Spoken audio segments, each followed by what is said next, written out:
নমস্কার বন্ধুরা, আজকে নতুন একটি ভিডিওতে তোমাদের সবাইকে স্বাগত। তো ভিডিওটিতে প্রথমেই দেখে বুঝতে পারছো কার্তিক পূজা। এই যে এটা হচ্ছে দেখতে পাচ্ছ, এই কার্তিক পূজাটা আমাদের পরিবারের পূজা। তো আমাদের পরিবারের থেকে এখন আমার সেজ কাকা শ্বশুরের বাড়িতেই এই পূজাটা হয়।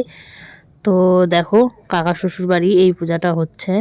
তো কাকা শ্বশুররাই এই পূজাটা করে আর কি, প্রত্যেক বছরই করে। তো পূজাটা প্রথমে তো যজ্ঞের দেখছো আগুন ধরানো পূজা হয়ে গেছে, যজ্ঞের আগুন ধরানো হচ্ছে।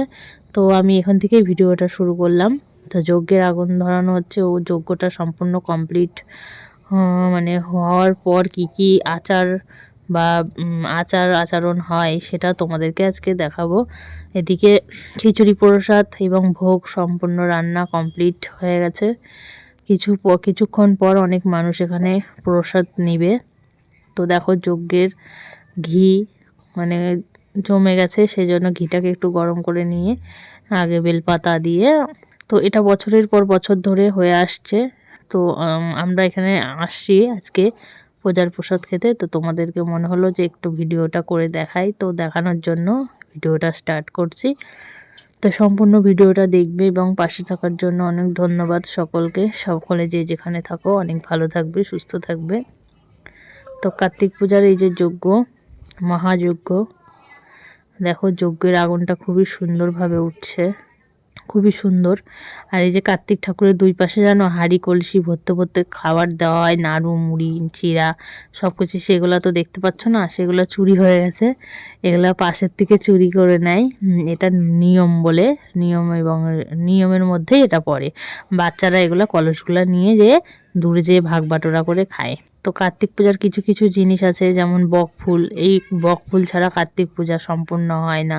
ধানের শীষ, বকফুল, এই যে এরকম অনেক ধরনের জিনিসই আছে। তো কিছু তোমাদেরকে জানিয়ে রাখলাম।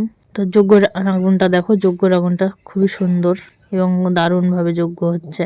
শুকনো শুকনো কাঠ এবং সুন্দর শীতের আমেজে এই যজ্ঞের আগুনে পাশে দাঁড়িয়ে আছি, মনে হচ্ছে এখান থেকেই তাপ গায়ে তাত লাগছে। খুবই সুন্দর এই সময় কার্তিক পূজাটা এতটাই সুন্দর হয়। ঠাকুরটাও খুবই সুন্দর, দেখো বড় ঠাকুর।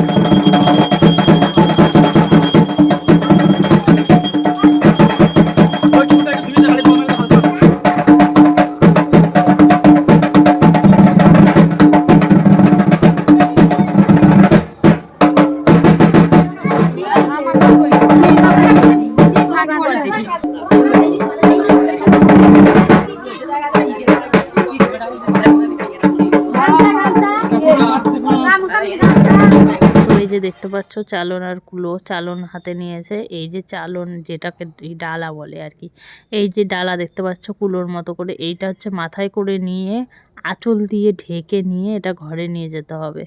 তো সেই জন্য চালন নিয়ে নিয়েছে আমার কাকি শাশুড়ি, যে মাথার উপর চালন ডালাটা নেবে। ডালা নিয়ে পিছন দিকে না তাকিয়ে, কোনো দিক তাকাবে না, আর না তাকিয়ে এক ইয়েতে ঘরে উঠে যাবে। ফুলটা দিয়ে ঢেকে নিচ্ছে, দিয়ে ঠাকুরের পায়ে ছুঁয়ে দিল। এটা হচ্ছে ঘরে নিয়ে যাবে মাথায় করে। তার আগে 7টা পাক এখানে ঘুরে নেবে, চালনগুলো দিয়ে একবারে 7 পাক ঠাকুরের সামনে ঘুরে তারপরে আর কি ঘরে উঠবে। ভিডিওটা একটু বড় হয়ে যাচ্ছে, তোমরা একটু সম্পূর্ণ দেখবে। এটা হচ্ছে আমাদের নিয়মের মধ্যেই পড়ে, সেই জন্য। তো 7 পাক ঘুরে নিচ্ছে, দেখো 7 পাক ঘোরা হয়ে গেছে, এবার ঘরে যাবে। তো ঘরে যাওয়ার আগে এই যে পটনের উপরে দাঁড়িয়ে পড়লো, দেখো এখানটা দিয়ে গামছা দিয়ে এবং পিঁড়ির উপর দাঁড় করিয়ে দুটো পা ধুইয়ে দেবে। পা ধুইয়ে মুছিয়ে একেবারে ধুয়ে মুছে দেবে। যার মাথায় এই যে ইয়েটা নেয় আর কি, ডালাটা, তাকে পা ধুইয়ে মুছিয়ে দেয় বাড়ির ছেলেরাই। তো এই যে বাড়ির আমার কাকা শ্বশুরের ছেলে পাটাকে ধুয়ে মুছে দিল, দেখতে পাচ্ছ, প্রণাম করে নিচ্ছে। এবার এটা নিয়ে ঘরে যাবে, তারপর সম্পূর্ণটা তো দেখতেই পারবে। তো বন্ধুরা, আজকের ভিডিও এই পর্যন্তই। সবাই ভালো থাকবে, সুস্থ থাকবে।